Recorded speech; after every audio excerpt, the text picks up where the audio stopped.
கன்னியாகுமரி ஆம்பாடி பகுதியில் ஆசிரமம் குறித்து புகார் சொன்ன நபர் மீது ஆசிரம நிர்வாகி தாக்குதல் நடத்திய சம்பவம் பரபரப்பை ஏற்படுத்தியுள்ளது. அந்த காட்சிகளை பார்க்கலாம்.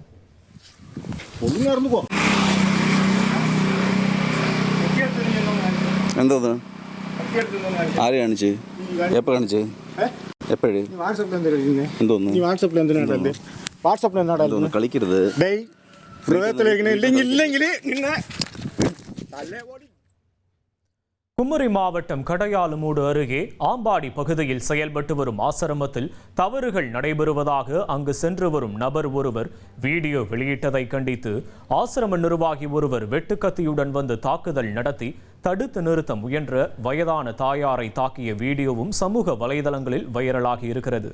இந்த நிலையில் போலீசார் ஆசிரம நிர்வாகி மீது வழக்கு பதிவு செய்து தேடி வருகின்றனர். இந்த சம்பவம் அப்பகுதியில் பரபரப்பை ஏற்படுத்தி இருக்கிறது. இனி செல்லும் இடமெல்லாம் செய்தி.